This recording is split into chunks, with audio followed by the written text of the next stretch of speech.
know who Abraham Lincoln is. He was the 16th President of the United States. And it was he who signed the Emancipation Proclamation declaring that it was no longer legal to have slavery in the United States. But it was also the birth date of Frederick Douglass. And Frederick Douglass was a famous educator back in the 1800s. And it was he who was one of the first that started a movement to end slavery in the United States. So Black History Month started with just a week. But in 1976, when the nation was celebrating this bicentennial celebration, celebrating 200 years of existence, the Black History Week was expanded to what we now call Black History Month. We as a people, we must remember our history, and we must remember from where God has brought us. For most of our history in the United States, we were abused, we were discriminated against, and viewed as less than other Americans. We were not always free. We were not always who we are, Sister Ann. Because back in 1619, when the first boatload of African slaves were brought to America's shore in Virginia, the long, dark history of slavery started for us. That continued for more than 250 years until the Emancipation Proclamation was finally signed in 1863. Even though slavery ended, that did not give us the freedom we now enjoy. The freedom we now enjoy, the opportunity to live where we want to live and sleep in the hotels when we travel. That was not always a right we enjoyed. There was a time in our history that Mother Watson couldn't drink from a certain water fountain. She had to drink from the one that says Negro only.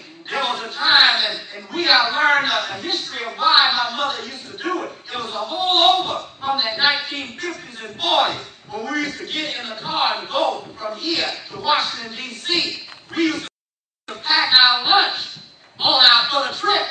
And it wasn't because we couldn't afford to stop and buy along the way. But there was a time, Brother Book, that there was no place for us to stop and buy food. We had to take our food with us. And we had to sleep in our cars because they would not allow us to sleep in motels. We have to realize and always remember where we came from. And we did not have the same rights in the courthouses of the land. We didn't have the same rights on our job, nor did we have the same rights to go to the colleges of our choices. Those rights didn't come about until after the 1960s, because from 1877 to the mid-1960s, we had something called Jim Crow laws. The Jim Crow laws legally allowed America to discriminate, legally allowed America to tell us you can't have that job, you can't sleep there, you can't eat in this restaurant, you got to go around the back, as Sister Nell talked about. You cannot come to the front door. There was a time, and most of us from McIntosh remember, when you had to go to the back door of Archie's restaurant in order to get your food, because we were not allowed to go through the front door, even though the food that was being cooked was cooked by an African American. But there was a time when we got to remember that the rights we now enjoy, we didn't always have that right. We have not always been who we are, and we've not always been where we are. But look at us now. In the words of the prophet Haggai, who is left among you that saw this house? Who is left among us that remember we as the African Americans in our first glory, when we were slaves, when we were discriminated against? But how do you see us now? We are now in courtrooms as lawyers and judges, when we used to only be there at first. We're now sitting on the Supreme Court of the highest court of the land. We are now in hospitals as technicians, nurses, and doctors. But there was a time that they wouldn't treat us if we showed up at the hospital.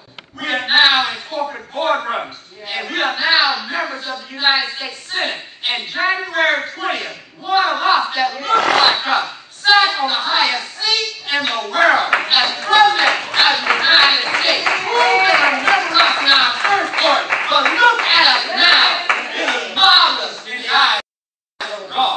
We have to remember and never forget how we got where we are. We, as the children of Israel, must remember that we did not get where we are by ourselves. We, like the Israelites, we drink from wells we did not dig. We eat from vineyards that we did not plant. And we enjoy successes that we ourselves did not struggle to obtain. All of us didn't have to struggle and walk through the marches like Sister Nell struggled. We don't know anything about that, Sister Lula. We don't know anything about that, Brother Jackson. But there have been many others that walked and was beaten by the police, that had the water hose turned on us, like Sister Nell talked about, that had the dogs sick on us. But we got where we are, not because of what we've done, but because of another generation, like Deacon Hutchinson's generation, that suffered much so that we can enjoy the privileges that we now have. God wanted the children of Israel to look over their shoulders and remember the bridge that brought them over. When they looked over their shoulders, they saw somebody named Joseph who was in prison for standing up for right, so that the generation could sit down and enjoy a greater blessing. When they looked over their shoulders, they saw Moses, who went to the mountaintop and saw the doorway that led to the promised land, but knew that he was not going to be able to go through that promised land.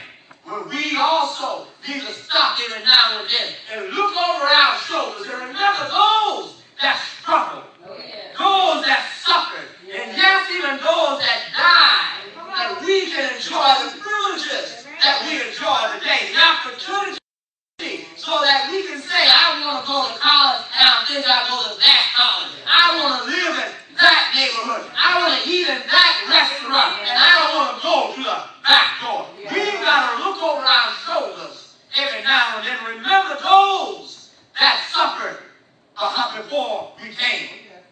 And we look over our shoulders, we'll see a Harriet Tubman who ran the Underground Railroad, taking slaves from the South to the North, to the land of freedom. If we look over our shoulders, we'll see a Thurgood Marshall who in 1954 went before the Supreme Court just